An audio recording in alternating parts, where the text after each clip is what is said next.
Nós vos adoramos, Santíssimo Senhor Jesus Cristo, e vos bendizemos.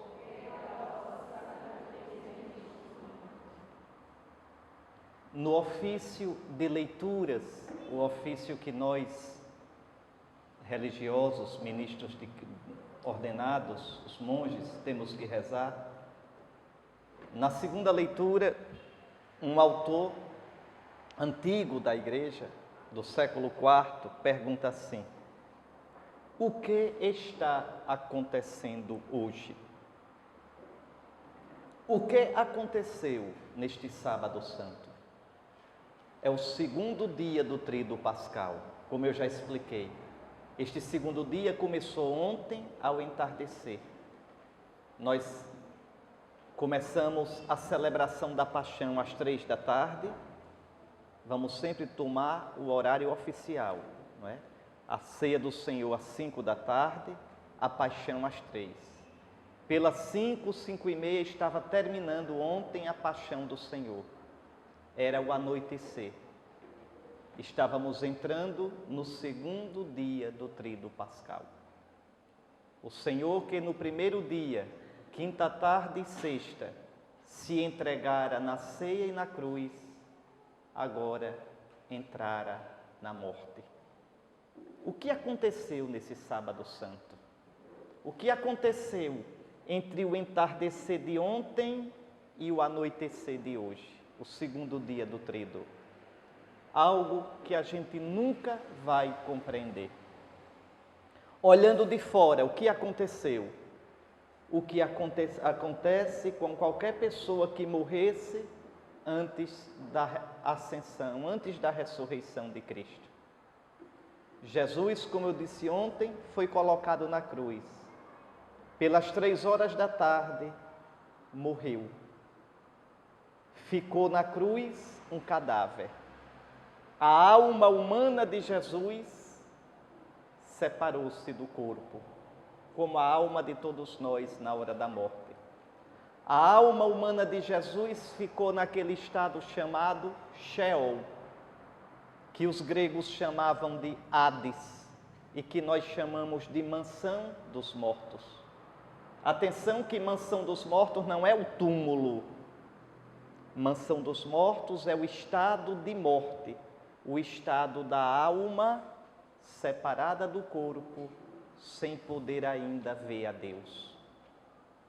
Sem poder entrar na glória do céu, porque os céus estavam fechados para a humanidade.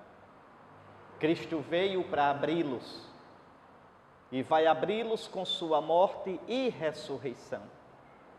Pois bem, Cristo então, seu corpo foi colocado no sepulcro, sua alma humana está no estado de morte. Ou como diz o Antigo Testamento, de sono, dormindo, entre aspas. Ou seja, está no estado de derrotado pela morte. Que mistério tão grande! Procurem compreender isso. Jesus, nosso Senhor, não só morreu na cruz, mas Ele entrou na morte. Ele experimentou aquilo que todos nós experimentaremos um dia, o drama da morte. Que mistério impressionante, a vida engolida pela morte. O autor da vida, o Deus potente, agora é nada. Nesse segundo dia do Tríduo, Jesus foi cadáver. O que é que um cadáver pode fazer? Nada. Totalmente derrotado, totalmente entregue à morte. Mas aqui vocês têm que entender que não é só uma questão física. A morte, como a gente experimenta, ela é dolorosa, ela amedronta, porque ela está ligada ao pecado. Nós não éramos para morrer desse jeito. Se nós não tivéssemos pecado, é certo que nós não viveríamos aqui para sempre. O ser humano jamais viveria aqui para sempre. A Escritura diz: Deus criou o homem do pó da terra e lhe deu um número contado de dias. Deus já nos criou assim. Só que isto que a gente chama de morte, se nós não tivéssemos pecado, não teria o gosto, não teria o sentido negativo, amedrontador que tem agora. A morte seria para nós bendita, a morte seria para nós como um botão que se abre em flor, como uma entrada na plenitude. Foi por causa do pecado que a morte para nós se tornou amedrontadora, dolorosa, separação dos que a gente ama, separação de corpo e alma. A morte se tornou ameaça do nada, do vazio, do salto no desconhecido. Tanto que vejam, mesmo nós que cremos, mesmo nós que amamos a nosso Senhor, às vezes quando paramos para pensar na morte, sentimos aquela repulsa, aquele medo, e nós morreremos. São Paulo diz na sua segunda carta aos Coríntios, no capítulo 5, que nós gostaríamos de nos vestir do corpo glorioso, sem ter que nos desvestirmos deste corpo mortal. Vejam, nenhum de nós quer morrer. Então a morte que Jesus enfrentou foi essa morte amedrontadora. A minha alma está triste até a morte. Pai, se esse cálice puder passar sem que eu beba. Jesus entrou na morte. Jesus experimentou a derrota da morte. A morte, não estou falando agora da morte do cristão. Tem que pensar na morte dos que não conhecem a Cristo.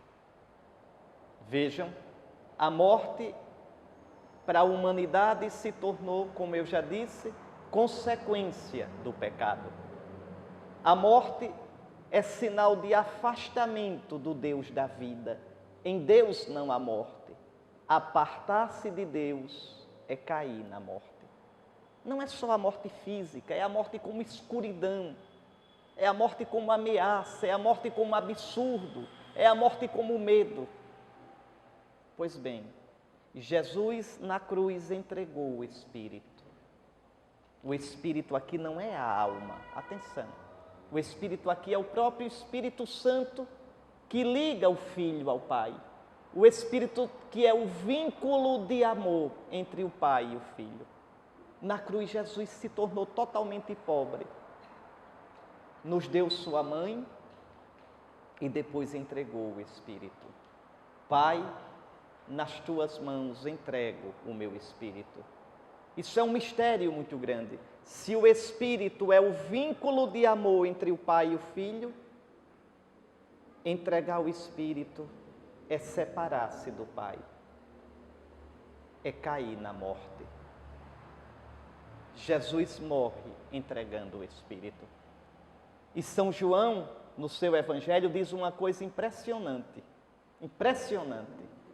Diz assim: inclinando a cabeça, entregou o Espírito. Entrega ao Pai.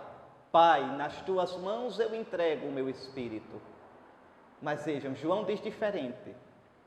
Inclinando a cabeça, entregou o Espírito. Entrega ao Pai. Mas tentem imaginar, Jesus está na cruz. Quem está abaixo de Jesus aqui na cruz? A mulher e o discípulo amado. Jesus inclina a cabeça e entrega o Espírito, prenunciando que com a sua morte ele vai derramar o Espírito sobre a igreja, sobre a mulher e o discípulo amado. A entrega do Espírito que Jesus faz ao Pai é prenúncio da entrega do Espírito que no Pentecostes ele fará a nós. Vejam, Jesus agora está totalmente pobre. Jesus entrega tudo. Jesus fica sem nada e cai na morte. Jesus experimenta a morte de toda a humanidade que estava sem Deus. Desceu à mansão dos mortos, ou como diz a liturgia antiga, desceu aos infernos, ou seja, ao mais profundo. Agora aqui vou tentar lhes explicar uma coisa, para que vocês consigam entender um pouquinho do mistério do dia de hoje. Ao entregar o Espírito, Jesus desce mais baixo do que qualquer pecador pode descer. Jesus desce a um estado de humilhação maior do que qualquer humilhado, qualquer pecador, por maior que seja, pode descer. E eu vou explicar por quê. Quando você ama uma pessoa, imagine uma pessoa a quem você ame muito, uma pessoa de quem você sabe o valor dela, que é tudo para você, e você se afasta dessa pessoa. Você perde essa pessoa. Que dor enorme. Quanto maior o amor, quanto maior a intimidade, maior a dor da perda. Jesus entrega o Espírito e se aparta do Pai. Mas Ele é o Filho amado. Ele veio do Pai. Ele sabe o carinho do Pai. Vejam, para Jesus apartar-se do Pai é mais doloroso do que para qualquer um de nós. Então Jesus experimenta na carne dele, na humanidade dele, na alma dele, a dor de se separar do Pai. O pai perde o filho, como o pai da parábola do filho pródigo, e o filho perde o pai. O filho vai para o exílio da morte, ali onde tudo é ausência de Deus. Mas vejam, Jesus não faz isso por raiva do Pai. Não, Ele mesmo diz, eu tenho o poder de dar a minha vida, de entregar. Este é o preceito que eu recebi do meu Pai. É o Pai que quer assim, por amor de nós. Aqui eu queria que vocês entendessem, vejam, da sexta para o sábado houve dentro de Deus, dentro da Trindade, uma rachadura. Entendam isso. O Pai e o Filho se amam no Espírito. O Pai é o amante, o Filho é o amado, o Espírito é o amor. Ao entregar o Espírito ao Pai, o Filho e o Pai rompem esse elo. O Filho se exila do Pai, caindo na morte. Nunca brinquem com o pecado. Deus deixa que o pecado nosso fira até o mais íntimo da sua vida. Veja, a maldade humana, o pecado do mundo, é capaz de ferir o íntimo da Trindade Santa. Em Deus há uma ferida, uma morte, entre ontem e hoje, por nossa causa. O Filho desce ao mais baixo. O Filho se faz longe do Pai. O Filho agora não pode mais nada. Nada. Entregou tudo ao Pai. Ninguém foi tão pobre quanto Jesus naquela sexta-feira santa, no sábado santo. É esse mistério que hoje a igreja, em silêncio, contempla e adora. Por isso que hoje a igreja não celebra nada. É um dia alitúrgico. Repito, nem comungar se pode no dia de hoje. Nem os doentes podem receber a comunhão. Só quem estiver às portas da morte hoje pode comungar. Mas ninguém. Ninguém. Veja, o esposo foi tirado. A vida foi engolida pela morte. A igreja hoje reza o Salmo 4. Eu tranquilo vou deitar-me, e na paz logo adormeço. Pois só vós, ó Senhor Deus, dai segurança à minha vida. Então, esse é o mistério do Sábado Santo. Hoje é um dia no qual nós deveríamos pensar na nossa morte, no mistério da morte, na morte do mundo, nas mortes do mundo, e lembrar: o meu Senhor morreu como eu. Olhe que consolo! Jesus morreu da nossa morte. Jesus morreu da morte que eu vou morrer, para que eu não morra sozinho. Você, cristão, você pode dizer, na hora da sua morte: Senhor, eu agora entro na morte que tu já experimentaste. Eu te encontro na morte. Nem na morte eu ficarei livre do teu amor. Nem na morte eu escaparei de ti. O que diz o Salmo 138? Se eu subo ao céu, eu te encontro. Se eu me prostro, se eu me jogo no abismo da morte, tu lá estás. Vejam o amor de Deus até onde chega, até abaixar-se desse jeito. Vejam, cristãos, a gente pensa tão pouco nisso, nessas coisas. Vejam, Deus não explica o sofrimento. Deus não explica as nossas mortes, as mortes da vida da gente, as derrotas, as limitações nossas, tantas coisas na nossa vida que a gente não entende. Deus não explica as nossas mortes. Ele morre conosco. Ele assume nossa vida e nossa morte. Hoje a gente pode dizer mais do que nunca: ainda que eu passe pelo vale da morte, eu não temerei. Tu estás comigo. O teu bordão e o teu cajado me dão a segurança. Eu posso dizer: Senhor, eu entro na tua morte para participar da tua ressurreição. Muito bem. É esse o mistério deste Sábado Santo. Tu, cristão, és chamado a enfrentar as mortes da vida, certamente chorando, certamente sofrendo. Quem não se magoa? Quem não se entristece? Quem não sente o peso da solidão?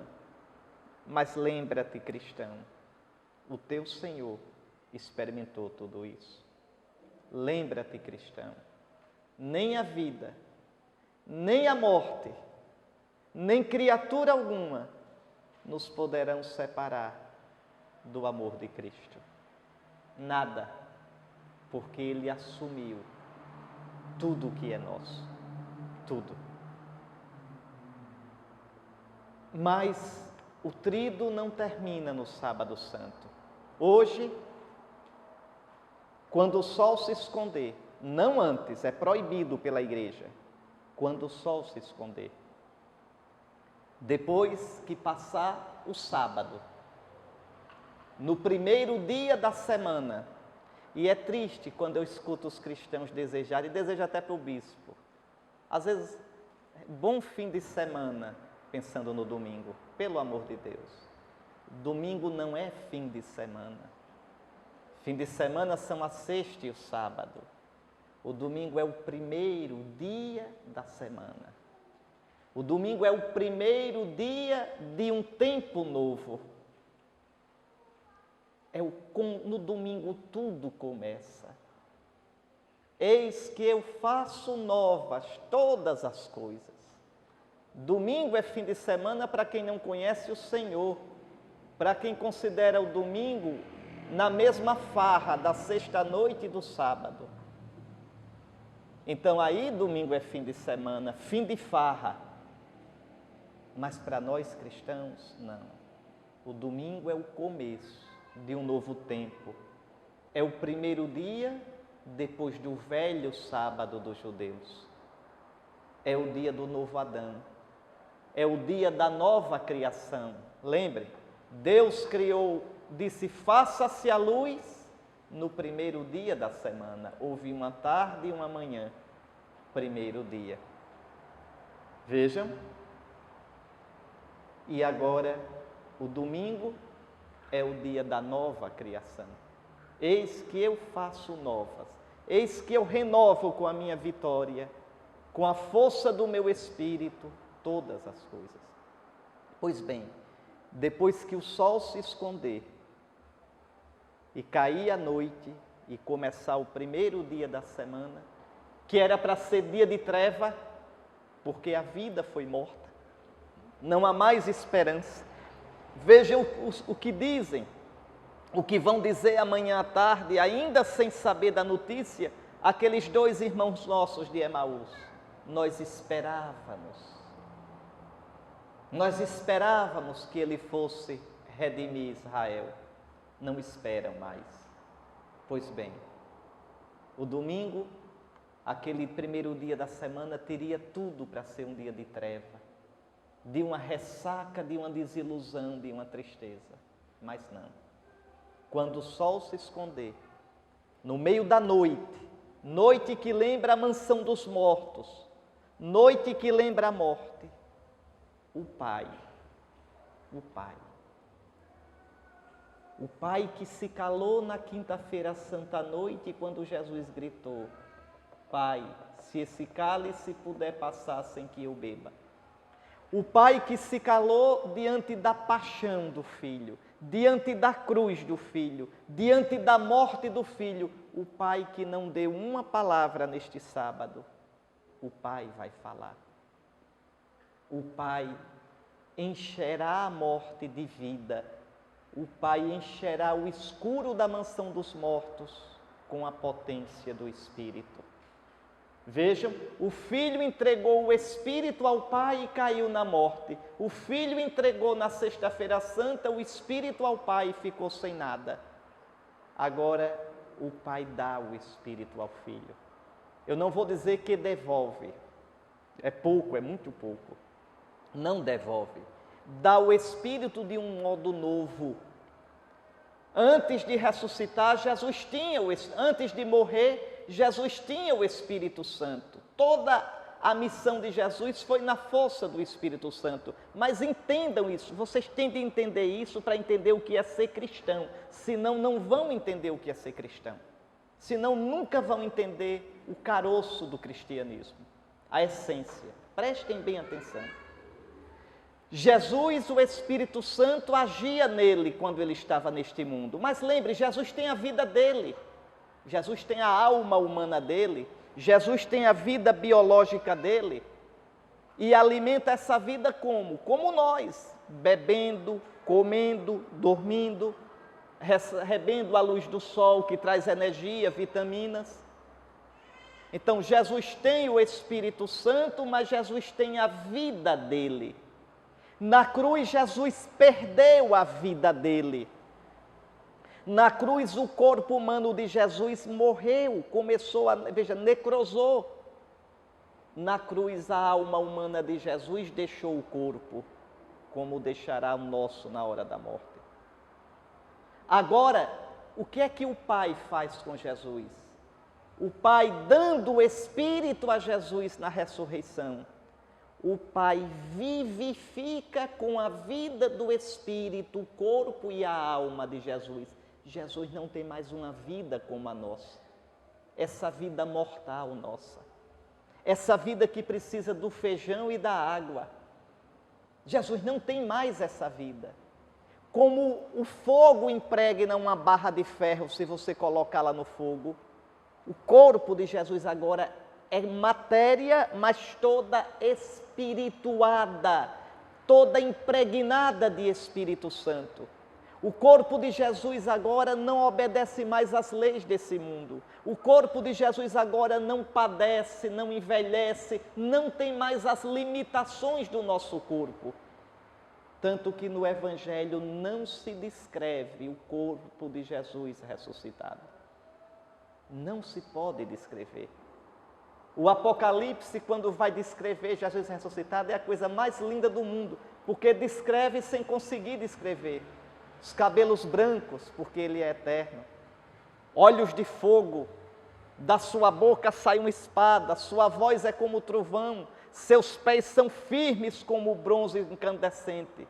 Veja, são imagens para descrever o que não se pode descrever. A única coisa que fica igual no corpo de Jesus, a si mesmo transfigurada, para que ele possa ser reconhecido, é o que ele sofreu por nós. São as chagas. Essas não se fecharão nunca. São chagas gloriosas, mas são chagas. As chagas que ele recebeu por nós. As chagas do seu amor por nós. Mas vejam, Jesus agora é todo glorioso, seu corpo é glorioso, sua alma agora é toda cheia de Espírito Santo. Jesus nunca mais vai se entristecer, nem se angustiar. Jesus nunca mais vai dizer: a minha alma está triste até a morte. Jesus nunca mais vai dizer: a minha alma está prostrada na poeira. Ele é o homem novo. Ele é tudo que a gente queria ser e procura ser de modo errado, buscando uma plenitude naquilo que não dá plenitude, nas coisas que passam. Na madrugada do sábado para o domingo, o Pai derramou o Espírito sobre Jesus e o glorificou. Mas entendam, vocês podem dizer: mas Jesus já era Deus. Não! Jesus era Deus, é Deus na sua divindade, na sua pessoa divina, mas na sua humanidade ele era homem. Como Deus, Jesus é eterno. Como Deus, veja, ele é o verbo que sempre existiu. Mas eu estou falando agora da humanidade de Jesus, o corpo que foi criado no ventre de Maria, a alma humana que foi criada no ventre de Maria. Veja, é a alma humana, é o corpo humano de Jesus que agora são glorificados. Um da nossa raça. Veja, um da nossa raça agora está divino no seio do Pai. É essa a nossa salvação. Veja, é o homem Jesus. Jesus é uma pessoa divina, mas assumiu de verdade um corpo humano e uma alma humana. E na sua humanidade, como eu expliquei ontem, Jesus se humilhou. Jesus estava num estado de kenosis, de abaixamento. É o homem Jesus, ou seja, é Jesus na sua humanidade que é glorificado. E é Ele o nosso mediador. É Ele a causa da nossa salvação. Na madrugada, na noite de hoje para amanhã, como eu expliquei ontem, nós vamos ver, no meio da igreja escura, escura como a mansão dos mortos, a gente vai ver o círio pascal. É bonito aquele círio. Primeiro tem que ser virgem, nunca usado. A igreja vai cantar: ser a virgem de abelha generosa. Vejam, virgem, novo, como nova é a vida que Jesus recebeu na noite de hoje.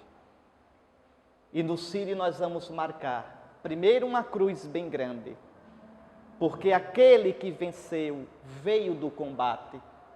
Na missa do dia de amanhã, a igreja vai dizer: no estupendo duelo entre a morte e a vida, o príncipe morto reina vivo. Que coisa linda! Ele chega com as chagas, ferido, mas vitorioso. Vitorioso da batalha, venceu, destruiu a morte, destruiu quem nos tinha presos. A carta aos Hebreus diz que Jesus libertou da morte. Atenção para isso. Jesus libertou da morte aqueles que por medo da morte eram prisioneiros do diabo. Essa palavra é terrível da Escritura e misteriosa. Vou repetir e vou explicar. Jesus, com a sua vitória, nos arrancou do nosso carrasco, do nosso senhor, o diabo. A Escritura diz que nós Éramos escravos do diabo por medo da morte. O que significa isso? Que medo da morte é esse? Prestem bem atenção. Morte é cada perda nossa. Morte é cada coisa negativa na nossa vida. Morte é minha saudade, morte é minha velhice, morte é uma derrota que eu tenho, morte é um prazer ao qual eu renuncio. Daí vem mortificação. Morte é tudo aquilo que nega, de certo modo, a minha vontade. Tudo aquilo que nega, de certo modo, os meus planos. Como a gente tem medo da morte, a gente tem medo de perder, a gente tem medo de renunciar, a gente fica escravo do diabo pelo pecado. Eu não quero renunciar a nada. Para não renunciar àquele prazer que é uma morte, eu caio na armadilha do diabo.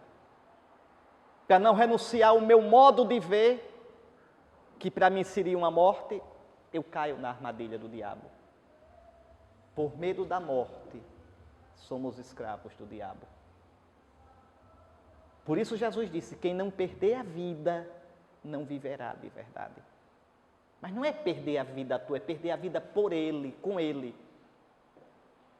Então o diabo nos tenha e nos tem. Se a gente tiver medo de morrer com Cristo, o diabo não será nosso patrão, nos prometendo vida, sem dar vida nenhuma. Não, você está apaixonado, mesmo numa paixão errada, vá atrás, não se negue, não se reprima, vá. Você vai morrer para o seu amor, vá, e você vai, escravo do diabo. Não, esse negócio aqui está errado, mas vai lhe dar lucro, vá atrás, não se negue, aproveite a vida. E você, com medo da morte, com medo de se negar, com medo de perder, você vai atrás, escravo do diabo. Por medo da morte, o diabo nos mantém escravos. A gente querendo segurar a vida para a gente, do nosso jeito, uma vida que não é vida, uma vida que não enche o coração, que é gambiarra, que é imitação de vida. Vocês sabem disso. Nada nesse mundo nos dá a vida que a gente procura. Nada. Até as coisas boas que nos alegram, até as coisas boas que nos realizam, a gente sente que ainda não enche o nosso coração. Sente que ainda não é isso que me realizou. São escoras, gambiarras, coisas provisórias. Pois bem, o Senhor, ressuscitando, nos livra da morte. O Senhor nos arranca, entenda. Jesus, ao ressuscitar, nos arranca da morte. Eu disse a vocês que Jesus se fez solidário conosco, desceu lá embaixo, ao mais baixo que se pode descer, experimentando a distância de Deus. O sábado santo é o dia do exílio do Filho de Deus, o Filho que entrega o Espírito e fica longe do Pai. E se sente mais longe, já expliquei, vou repetir, do que qualquer um dos outros mortos, porque ele veio do seio do Pai. Ele sentiu o drama de estar longe do Pai, como o filho pródigo, que lá no exílio lembra de quem é o Pai, sente saudade do Pai.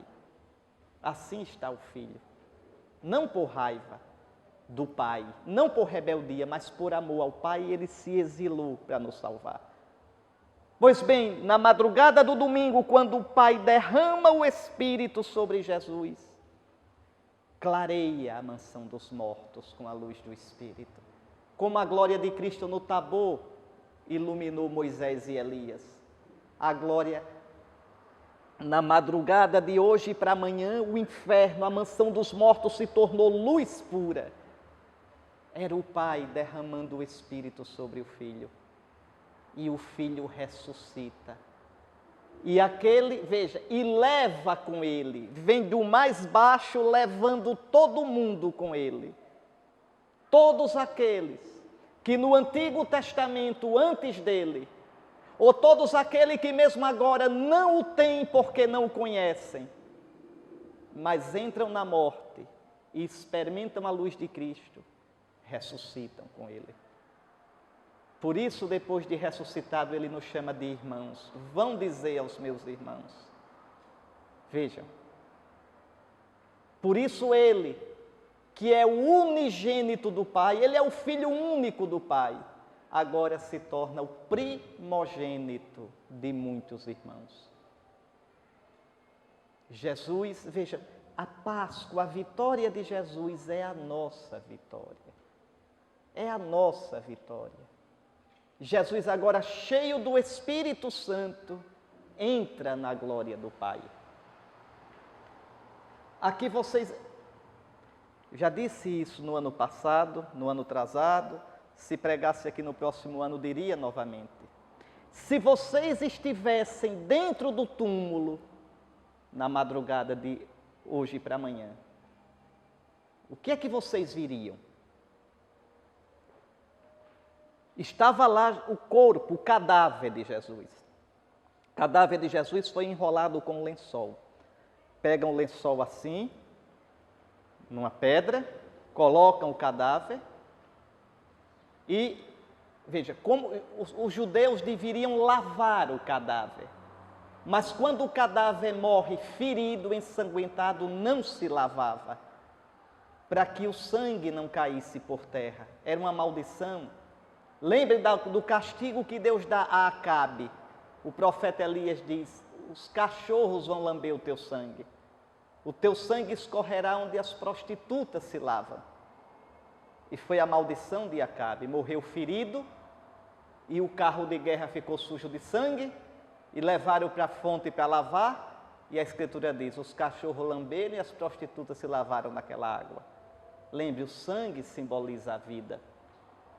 Então, quando um judeu morria ferido, não se lavava. Jesus não foi lavado, e também pela pressa, porque já estava chegando o sábado, à tarde, da sexta-feira já era o sábado, que naquele ano era dia de Páscoa, 14 de Nisan, 7 de abril. Ou melhor, 8 de abril naquele ano, o sábado, 7 a sexta. Então vejam, colocam o lençol, o cadáver de Cristo, o lençol é comprido, atravessa a cabeça de Cristo, cobre o rosto, o tórax e vai até novamente os pés. Este lençol é aquele lençol que nós, de modo errado, chamamos de sudário. Não é sudário, é um lençol e está em Turim. Aquele lençol é o lençol que envolveu Jesus. Ali não tem dúvida, não tem como. Aquele lençol é o lençol que envolveu o nosso Salvador. Agora, depois que eles envolviam, por cima eles colocavam um sudário. E o que é esse sudário? A palavra sudário, veja, vem de suor. Sudário é o lenço que recolhe o suor. Então, eles colocavam no rosto, só sobre o rosto, um sudário empapado de unguento, como uma homenagem ao morto. Então, se vocês estivessem naquele túmulo, vocês viriam o corpo, o cadáver envolto no lençol e o rosto por cima do lençol, coberto com um sudário.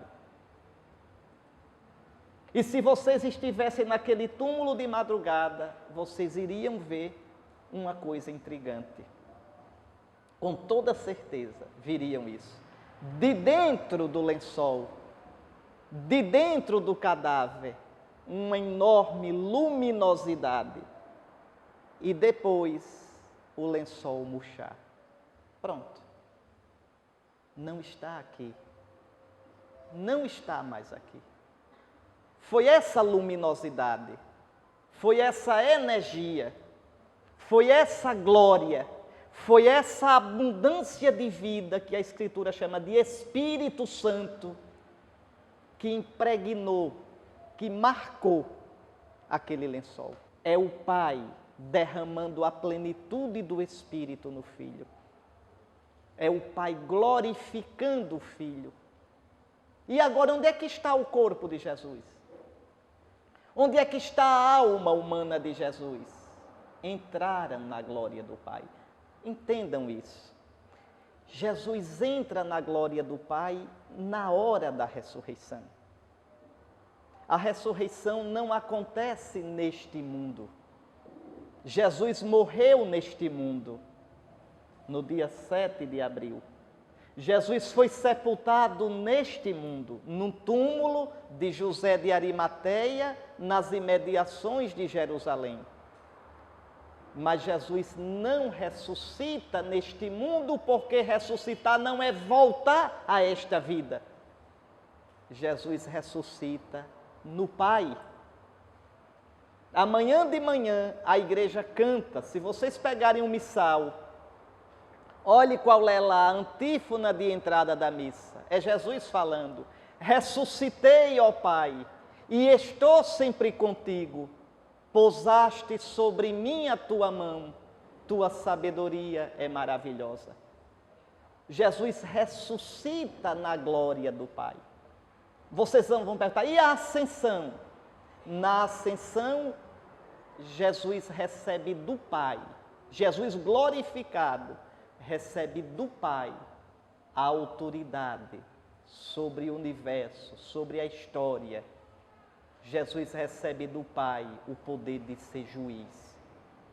A ascensão, veja, está sentado à direita do Pai, quer dizer, recebe toda a autoridade do Pai sobre o universo todo. Toda a autoridade me foi dada no céu e na terra. É esse o sentido da ascensão. Então, e por que Jesus diz a Madalena, não me retenhas, porque ainda não subi ao Pai? Jesus quer dizer aqui duas coisas a Madalena. Primeiro, não podemos mais ter aquela relação com Jesus que tínhamos antes. Não podemos mais tocá-lo como antes, ele agora está glorificado. São Paulo vai dizer, ainda que tenhamos conhecido Jesus segundo a carne, agora já não o conhecemos assim. Jesus agora está glorificado. Onde é que vocês podem encontrar Jesus? Me digam. Nos sacramentos. De verdade, ele está lá. Mas agora ele só se faz visível a nós na ação do seu Espírito Santo. Naquela água do batismo, vocês são mergulhados no Espírito dele. Na Eucaristia, vocês comungam o corpo dele. Na confissão, recebem o perdão dele. Na crisma, recebem a força do Espírito dele. Ele está vivinho entre nós. Se a gente consegue ter fé, é pela ação dele. Se a igreja não se acaba, é por causa dele. Ele está entre nós, vivo. Ele está dentro de nós, vivo, mas na potência do seu Espírito. Ele pessoalmente está no céu. E, no entanto, na potência do seu Espírito, ele está em cada um de nós, entre nós. É a vida da nossa vida.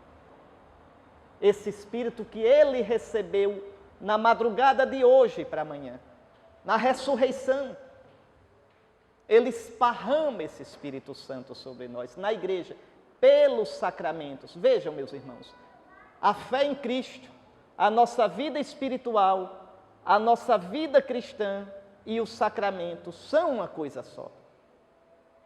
E se não houvesse os sacramentos, eu não teria a vida de Jesus. Mas e se eu fizesse caridade? Mas não é caridade em Jesus, porque não tenho o Espírito de Jesus. E por que não tenho o Espírito de Jesus? Porque não recebi nos sacramentos. Ah, e se eu fosse casto, honesto, decente, direito? Ótimo, mas não é cristão, não tem a vida de Jesus. Ah, mas eu admiro Jesus. E o marxista admira Marx. Vejam, e o existencialista admira os existencialistas, mas não tem a vida dentro de si, a vida de Jesus. A nossa questão é ter a vida de Jesus, para que as nossas mortes sejam mortes em Jesus, e depois a nossa ressurreição seja em Jesus. E isso só nos é dado pelo Espírito de Jesus morto e ressuscitado. E eu só tenho um jeito de receber esse Espírito, nos sacramentos da igreja. sobretudo na Eucaristia, que é o centro, o miolo da vida, é a Páscoa do cristão. Ali eu comungo Jesus quebrado e ressuscitado, como eu expliquei na quinta-feira santa tarde. Jesus imolado e ressuscitado, glorioso. Porque a ceia eucarística não é a última ceia. Não é a última ceia. A ceia eucarística é a ceia do Cordeiro no céu. Olha no Apocalipse como é. É o Cordeiro de pé como que imolado. É o Jesus sacrificado, mas sacrificado em glória diante do Pai e no Espírito Santo. É esse Jesus que se torna presente na ceia.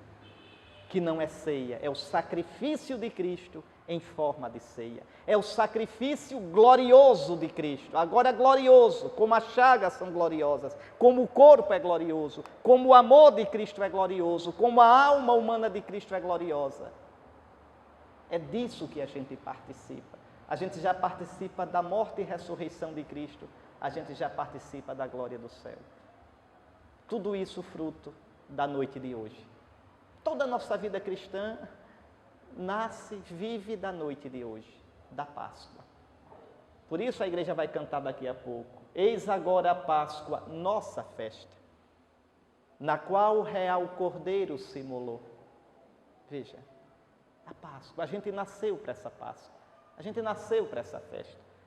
Para essa Páscoa Jesus veio ao mundo. Para esta Páscoa. Então, vamos voltar aqui. Cristo, nosso Salvador, o Pai que se calara, e o Pai que se cala tantas vezes na nossa vida, nos sofrimentos da nossa vida. O Pai sempre diz a última palavra, e a última palavra é vida, é ressurreição. Jesus ressuscitou. Tudo isso aparece na liturgia de hoje. Eu dizia, o Círio Pascal, ser a virgem da abelha generosa, é marcado pela cruz. As chagas de Cristo nunca vão desaparecer. Existe uma coisa no Apocalipse que sempre me impressionou. No capítulo 2 do Apocalipse, aparece Jesus como cordeiro. Quer coisa mais mansa do que um cordeiro? Quer coisa mais doce do que um cordeiro? Aliás, deixa eu dizer uma coisa para vocês. Vejam, imaginem no dia da ressurreição. Eu disse a vocês o quê? O corpo desapareceu daquele lençol. O lençol murchou. Para onde foi Jesus? Eu disse, para o Pai. No Apocalipse mostra Jesus chegando no Pai. Deixa eu só dizer isso a vocês e depois eu volto para explicar o que eu queria. João diz, logo no começo do Apocalipse, eu escutei uma voz que disse, vem, que eu vou te mostrar o que deve acontecer. Quando João vai, veja, João vai, Deus faz com que João chegue na visão dele antes da ressurreição de Cristo. Antes da ressurreição. Aí João diz, eu vi uma multidão que adorava aquele que está no trono. João não descreve aquele que está sentado no trono, é o Pai. E eu vi que ao redor do trono, invadindo o trono, havia 7 espíritos, é o Espírito Santo. 7 quer dizer plenitude. 7 são os sacramentos no qual o Espírito é dado. Veja, mas João não vê Jesus. Vê o Pai, está lá o Pai, está lá o Espírito Santo. E uma multidão está lá, uma multidão incalculável de seres que a gente nem imagina. E aí João diz, eu vi, não estava lá, vai chegar agora, eu vi, chegando agora, chegando do túmulo, de pé, como que imolado, de pé e ainda ferido, mas com as feridas gloriosas, eu vi um cordeiro, é ele. É o nosso Jesus. É o Jesus que a gente viu, homem de dores. É o Jesus que foi deixado no túmulo lacrado, bem lacrado, guardado pelos guardas do Sinédrio. Não está mais ali. Eu vi, veja, diante do trono, de pé, o vencedor, chegando da batalha. Num tremendo duelo entre a morte e a vida, o príncipe morto reina vivo. Vejam. E ele chegou, antes de ele chegar, João tinha visto um livro selado. Que livro selado é esse? É o livro da história humana. É o livro da sua história. E uma voz perguntou a João, só para instigá-lo, só para entristecê-lo, só para magoá-lo, como magoa a gente. Quem pode abrir esse livro? Quem pode romper os seus selos? Quem pode entender? Quem pode ler o livro da sua história? Quem pode interpretar a sua dor, a sua ferida, a sua chaga? Quem pode interpretar as dores do mundo, as injustiças da história? Coisas que parece até que Deus não existe. Quem pode? Ninguém podia. Um silêncio no céu. E João diz, eu chorava muito, porque ninguém, nem no céu, nem na terra, era digno de abrir o livro e de lê-lo. E o ancião me disse, não chores. O cordeiro que foi imolado, o homem de dores que foi destruído, destroçado, que foi humilhado, o homem de dores no qual caiu todo o absurdo, toda a injustiça do mundo. Veja, não chores. O cordeiro que foi imolado é digno de receber o livro. Aí sim, João olha e lá está o cordeiro, chegando agora, fresquinho, fresquinho, do túmulo, ainda com o cheiro dessa terra, mas glorioso. E aí o livro é entregue ao cordeiro. E quando o livro é entregue ao cordeiro, todos se prostram, todos. Tu és digno de receber o livro e de ler suas folhas lacradas, porque tu foste imolado por nós. Veja, tu derramaste teu sangue por nós. Tu experimentaste a dor humana. Tu experimentaste o drama da criação, o escuro da nossa vida. Tu és digno. Tudo isso aconteceu na noite de hoje para amanhã. Por isso a igreja vai dizer, ó noite em que Jesus venceu o inferno, ao ressurgir da morte vencedor. Do que nos valeria ter nascido, se não nos redimisse em seu amor? Noite bendita. Tudo isso, vejam, aquele sírio, vamos voltar ao sírio, virgem, como o Cristo ressuscitado, novo Adão, mas com a marca da cruz. E nós vamos, o padre, o ministro vai colocar o alfa e o ômega, o A e o Z em grego. Porque entendam, ele, Jesus imolado e ressuscitado, é o princípio e o fim de toda a criação, de toda a história, da minha história, da sua história. Meus irmãos, é isso que a gente precisa entender. A sua história é tão pequenininha. As pessoas não conhecem, não sai no jornal, não vira romance, nem novela. É a sua história que parece tão sem importância. E, no entanto, é a sua história. Com as suas feridas, com as suas esperanças, com as suas lágrimas, com as suas vitórias. É a sua história. Pois a sua história não é uma história à toa. O sentido dela é Cristo. Ele é o alfa e o ômega de tudo. Ele é o princípio e o fim de tudo. Você, cristão, você tem a alegria, você tem o consolo de saber que sua história tem valor. Eu fico tão impressionado agora com as redes sociais. Como as pessoas sentem necessidade de dizer o que estão fazendo, de colocar o tempo todinho, a cada minuto, uma fotografia, uma informação sobre o que estão fazendo. Deus sabe. Não precisa que os outros saibam. A sua importância não vem dos outros saberem que você agora vai tomar banho. A sua importância vem do fato de que a sua história foi assumida por Cristo. Ele é o alfa e o ômega da sua história. Porque no Facebook você bota quando está sorrindo, mas você não coloca o seu pecado, a sua mesquinhez, a sua queda, a sua solidão, a sua fraqueza, nem vai colocar a sua morte. Isso o Senhor conhece. O Senhor redime, o Senhor dá um sentido. Alfa e ômega, princípio e fim. Vocês vão ouvir isso hoje à noite, ao preparar o círio. E depois, o celebrante diz: a Ele o tempo e a eternidade, pelos séculos sem fim. Amém. E marca o ano atual, 2014. Entendam, a Páscoa é hoje, a Páscoa é agora. Nós, celebrando a Páscoa, entramos na Páscoa de Cristo. A Páscoa de Cristo invade a nossa vida.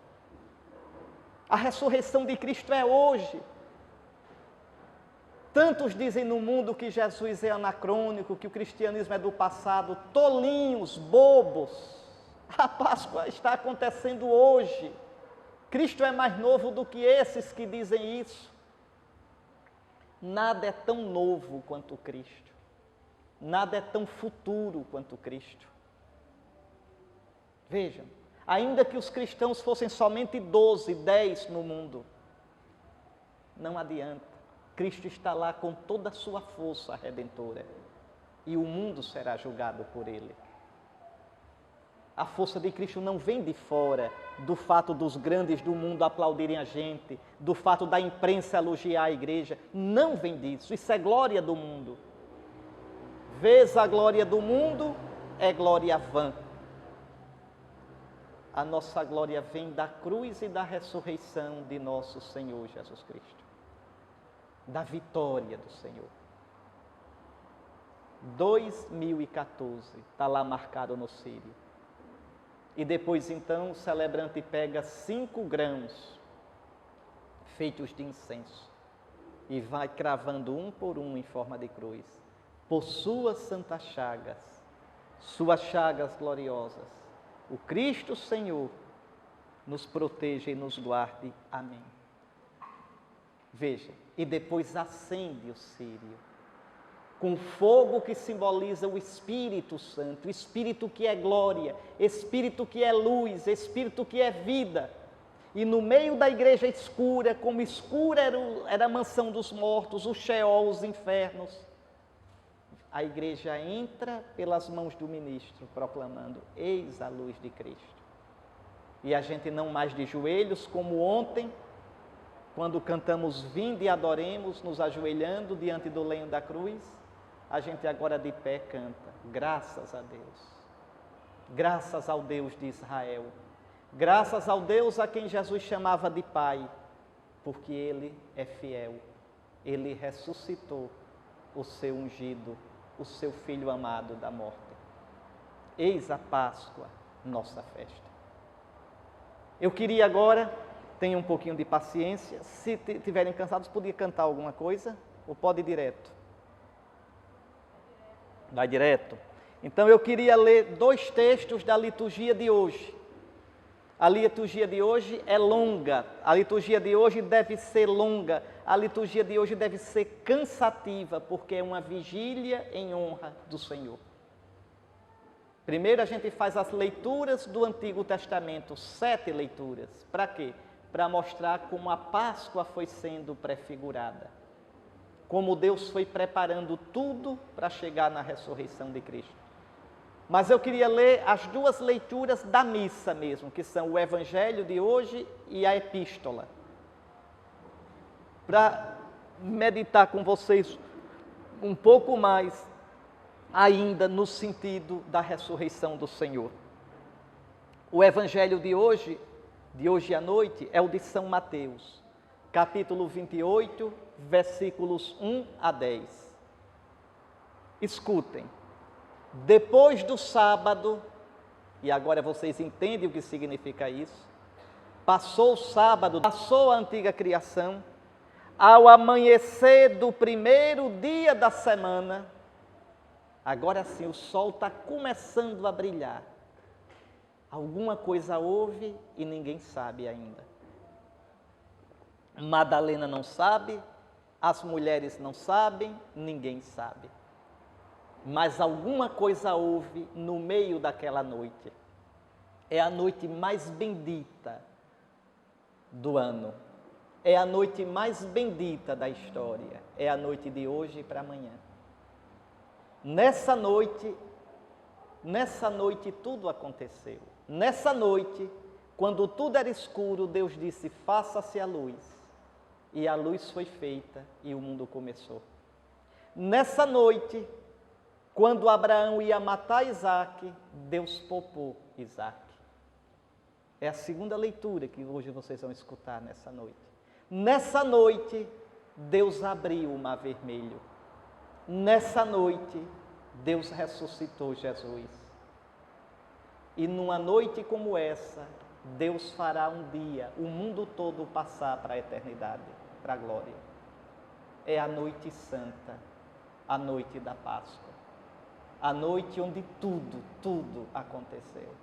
Hoje à noite a igreja vai dizer, ó noite, só tu soubeste a hora em que o Cristo da morte ressurgia, e por isso de ti foi escrito, a noite será luz para o meu dia. É essa noite. Essa noite. Então vejam, ao amanhecer do primeiro dia da semana, Maria Madalena e a outra Maria, é Maria de Cleófas, a mãe dos filhos de Zebedeu. Pois bem, desculpe, é Maria de Cleófas, mãe de 2 discípulos de Jesus. Então, foram ver o sepulcro. Elas pensam que o cadáver de Jesus está lá. Elas pensam que Jesus está morto.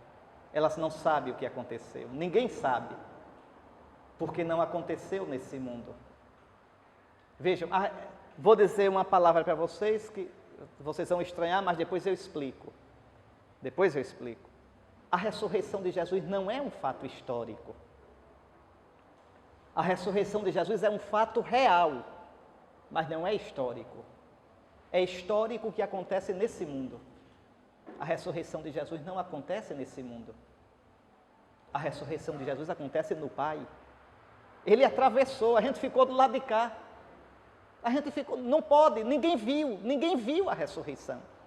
Os apóstolos viram o ressuscitado, mas não viram a ressurreição. E se você estivesse dentro do túmulo olhando, você não viria a ressurreição. Você viria um cadáver desaparecendo. Um cadáver desaparecendo não é uma ressurreição. A ressurreição é do outro lado. É um evento de Deus. De Deus. Veja. Pois bem, lá vão as mulheres ver o sepulcro. De repente, houve um grande tremor de terra. O anjo do Senhor desceu do céu e, aproximando-se, retirou a pedra e sentou-se nela.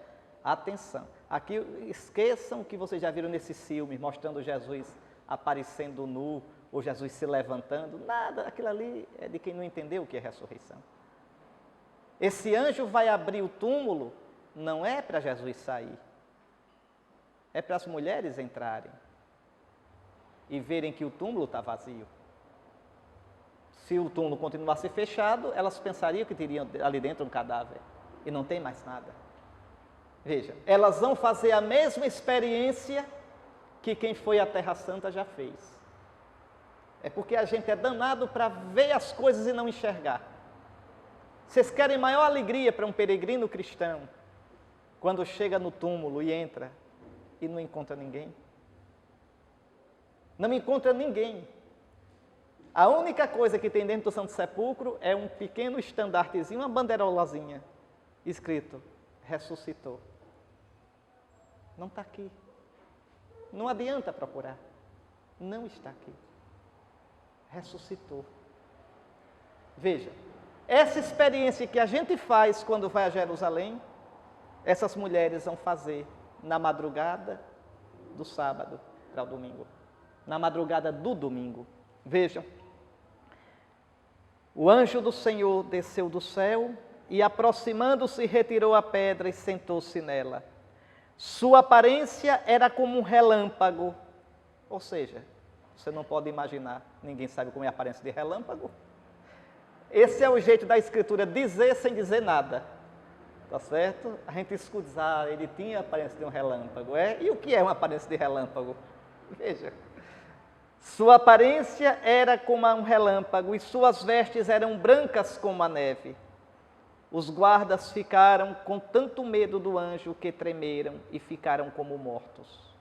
Então o anjo disse às mulheres: não tenhais medo. Sei que procurais Jesus, que foi crucificado. Ele não está aqui. Acabou-se. Nem aqui, nem em canto nenhum que vocês procurarem. Ele está no Pai. Ressuscitou, como havia dito. Vinde ver o lugar em que ele estava. Mas repare aqui que logo depois não tem nem o gostinho de respirar. Olha, diz, vinde ver. E dá logo uma missão, ide. Disse, vinde, agora diz, ide, depressa, contar aos discípulos que ele ressuscitou dos mortos e que vai à vossa frente para a Galileia. Isso aqui é importantíssimo. Importantíssimo. Primeiro, veja, quem viu o túmulo vazio não pode mais ficar calado. Ali aconteceu alguma coisa grande demais. A morte foi vencida. Minha gente, é a primeira vez que alguém que morreu vence a morte. Nunca antes isso tinha existido. Nem pense em Lázaro, nem esse povo voltou para essa vida e morreu depois. Eu estou falando em vencer a morte para sempre. Eu estou falando em entrar onde não existe mais a morte. Eu estou falando em entrar na vida plena. Da nossa raça fez isso, Jesus. E, como diz São Paulo, ressuscitou como primícias de todos os que vão adormecer. Ressuscitou como primeiro fruto. Na dele, a nossa ressurreição está garantida. Nós não ficaremos na morte, nós vamos morrer. Não sei o dia da morte de cada um. Será o meu dia, o dia mais importante da minha vida. Mais importante. A gente vai estar lá, ou numa cama, ou de um modo imprevisto, sabe Deus como. E o mundo vai continuar, os carros passando, as pessoas dançando, trabalhando. Mas naquele momento, naquele dia, eu morrerei. É a minha morte. Eu posso estar cercado de pessoas, até pegando na minha mão, dizendo, a gente está aqui, a gente ama você. Não adianta. Só quem vai morrer sou eu. Eles ficam. Só eu vou entrar. Só eu vou passar pelo vale da morte. E a questão é essa. Na hora em que meus olhos se fecharem para esse mundo, o que me espera? O nada, o vazio ou uma vida plena? Essa é a questão mais importante da vida. Pois bem, o nosso irmão Jesus venceu a morte. Ele ressuscitou. E de tal modo apareceu aos 12. E de tal modo os 12 tiveram certeza que por isso ficaram doidos, largaram tudo, saíram pelo mundo pregando e todos eles deram a vida por isso. Pela certeza que tiveram, pela experiência que fizeram. Comeram e beberam com ele, viram-no ressuscitado. E é por isso que nós somos cristãos. Nós somos cristãos porque cremos que Jesus venceu a morte. E a gente quer vencer a nossa também. E só pode vencer com ele. Por isso somos cristãos. Por isso comungamos com ele. Comungamos o corpo vivo dele para ter a vida dele. Por isso fomos batizados nele, para ter o espírito de vida dele plantado em nós. Por isso.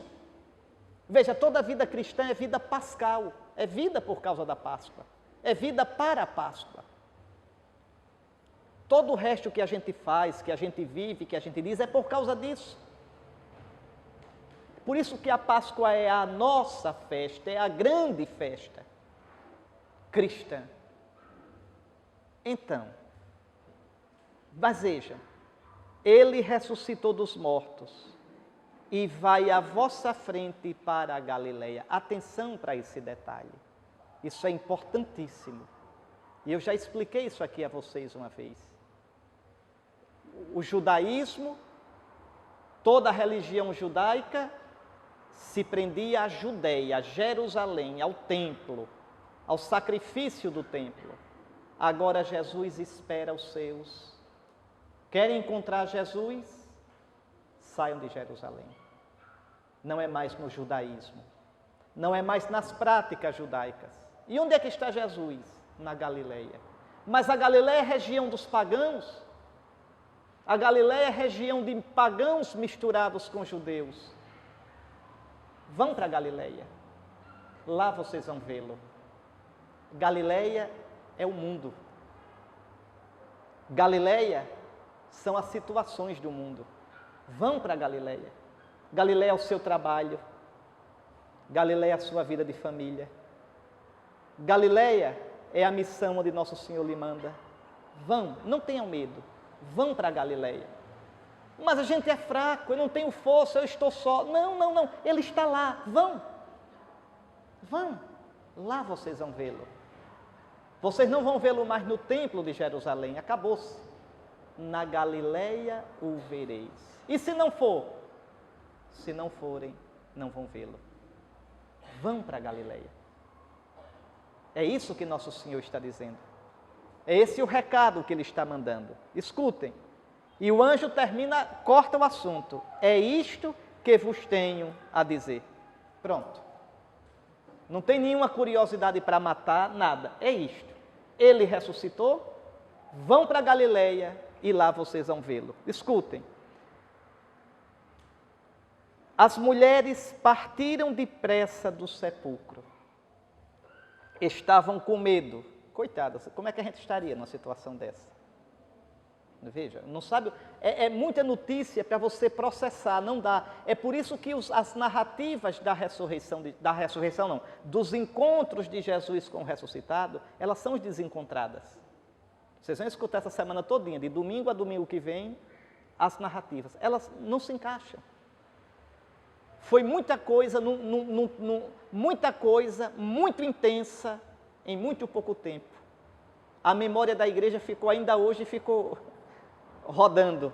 Ainda hoje a memória da igreja roda. Agora repare coisa linda, os textos das aparições não batem um com o outro e a igreja nunca mexeu neles. Deixe assim, porque foi assim que a gente experimentou. Foi como um tsunami que deixou a gente ainda hoje está rodando com isso que aconteceu. É a maior prova de que esses textos são fresquinhos, daquele tempo mesmo. Veja, não foram polidos depois, arrumadinhos, não.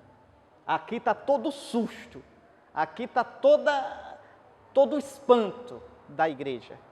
Pois bem, as mulheres então correram com grande alegria para dar a notícia aos discípulos. De repente, Jesus foi ao encontro delas. Onde ele estava que apareceu de repente? Atrás de um sicômoro? Atrás de uma oliveira? Não, no Pai. O Senhor já está no Pai e durante 40 dias vai se fazer visível. Ninguém, depois da ressurreição, nenhum olho humano pode ver Jesus. Depois da ressurreição, nenhuma mão humana pode tocar Jesus, a não ser que ele se faça ver e se deixe tocar. É ele quem toma a iniciativa, é ele quem vem ao encontro. Os discípulos não viram Jesus, Jesus deixou-se ver pelos discípulos. É bem diferente. Eu posso dizer, eita, olha aquela cruz ali. Veja, ela está lá, eu é que vejo. Com o ressuscitado, não. O ressuscitado se faz ver. O ressuscitado se faz ver e se dá a conhecer. Pilatos não poderia ver Jesus. Caifás não poderia ver Jesus. Os saduceus não poderiam ver Jesus. Vê-lo agora quem ele quiser que veja. Reconhece-o quando ele se dá a reconhecer. Vocês têm que entender que com a ressurreição tudo muda em Jesus. Tudo muda. Ele agora é Senhor e Cristo. Senhor, Adonai, como eu expliquei ontem. Então vejam, de repente, Jesus foi ao encontro delas e disse: alegrai-vos. E dá-se a conhecer. As mulheres aproximaram-se e prostraram-se diante de Jesus, abraçando os seus pés. Veja, Jesus agora está tão glorioso que dá medo, dá temor. As mulheres não ousariam mais nunca abraçá-lo. Não, não, não, não. É totalmente glorioso, não é mais deste mundo. Não é mais deste mundo. Vejam. Então Jesus disse a elas, o que vai dizer sempre a nós: não tenhais medo. Não tenhais medo. A gente tem. Se acaba de medo. A gente parece que vai ser engolido pelo mundo e pela vida. Não tenhais medo. Ide anunciar aos meus irmãos. É a primeira vez que Jesus chama a gente de irmão. Nunca tinha chamado. Veja. Ide dizer aos meus irmãos. E por que ele chama a gente de irmão? Porque ele vai dar a gente o seu Espírito. Na tarde desse dia, no cenáculo, ele vai soprar e vai dar o Espírito. O Espírito do Filho, que vai clamar também em nós, Abá, Pai. Veja, ide dizer aos meus irmãos que se dirijam para a Galileia. Lá eles me verão. São Mateus quer deixar claro, que só se pode encontrar Jesus na Galileia da vida. Só se pode encontrar Jesus na Galileia do mundo. E não é a gente que leva Jesus. Jesus já está lá esperando a gente. Mas é preciso ir. E lá a gente vai sentir a força dele. A igreja precisa tanto ter essa certeza, para não ter medo. A nossa tentação é colocar muito a confiança da gente nos nossos planos, na nossa força, nos cursos que faz, na nossa competência. Isso vale tão pouco. Isso vale tão pouco. Os 12 não tinham qualificação nenhuma. Os 12 só tinham uma experiência, uma certeza. Ele ressuscitou e vai à nossa frente. E se mandaram pelo mundo. Se mandaram. Pareciam um bando de doido. Mas por que fizeram isso? Não era tão mais cômodo ficarem ali juntinhos, se apoiando um ao outro? Não tem jeito. A notícia era grande demais para eles guardarem para ele. Não tem como. Quem experimenta, quem viveu uma experiência dessa, não tem como ficar quieto. Tem de algum modo de meter a vida todinha nisso. É isso que os cristãos, é isso que todo aquele que descobre Jesus de verdade continua fazendo. De algum modo, endoida. De algum modo se torna diferente dos outros.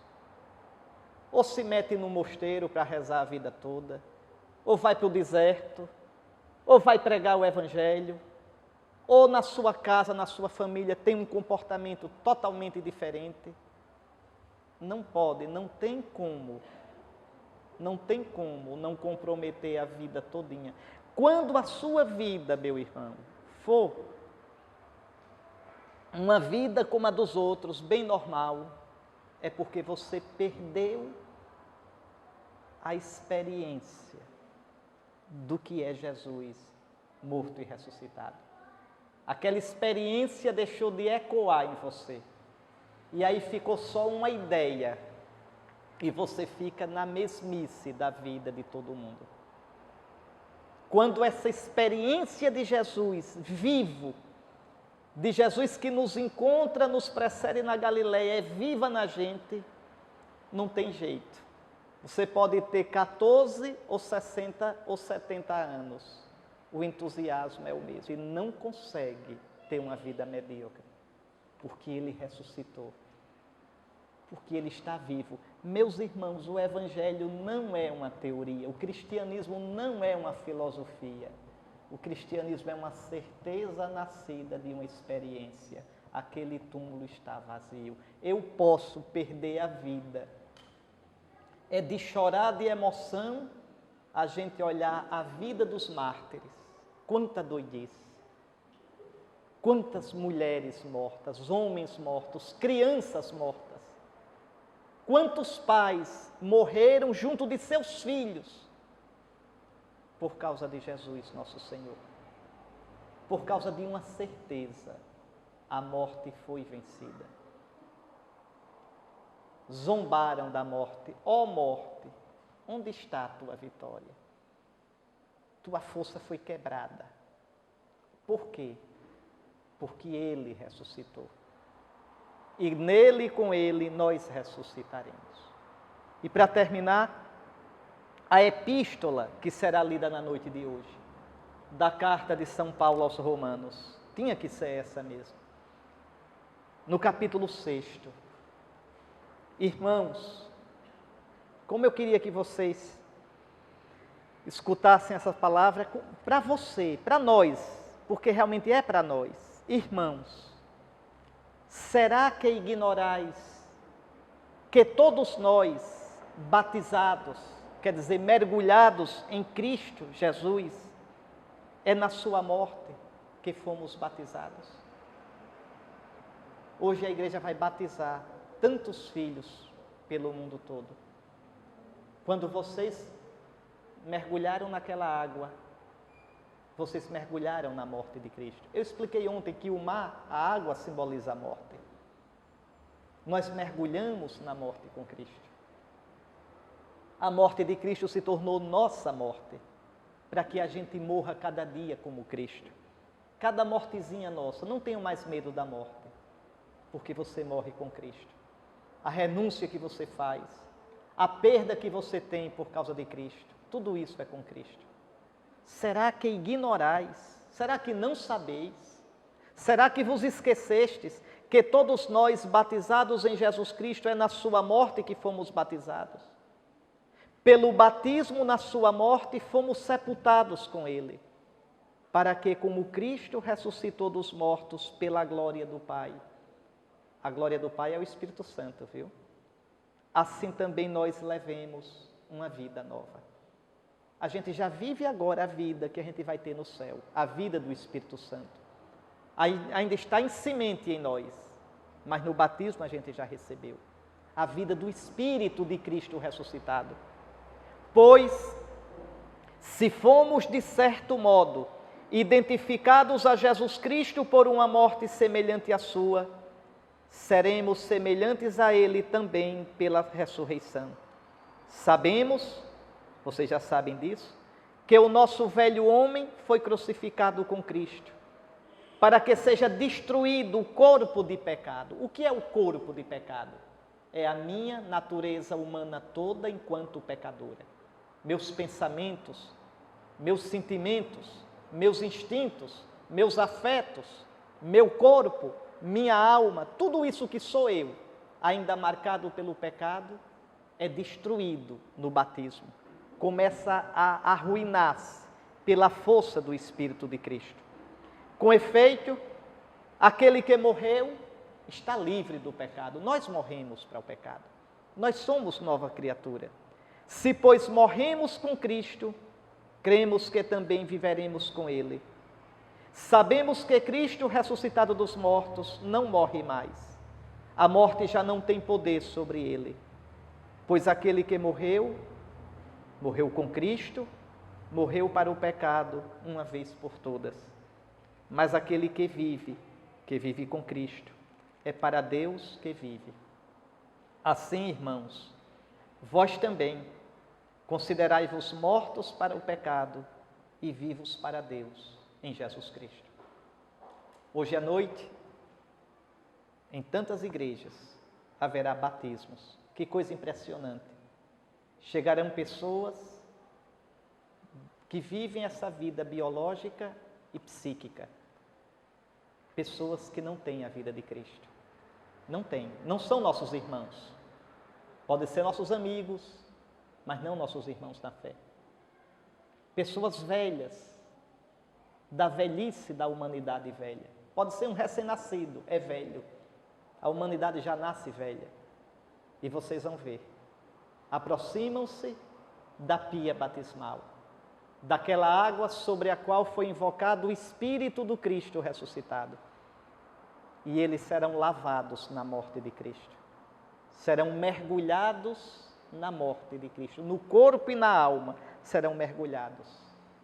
E aquela água é símbolo do Espírito. O mesmo Espírito no qual o Filho se ofereceu ao Pai na cruz. O mesmo Espírito que o Filho entregou ao Pai na Sexta-feira Santa. O mesmo Espírito que o Pai derramou sobre o Filho no domingo da ressurreição. E eles, só com aquele gesto tão simples, tão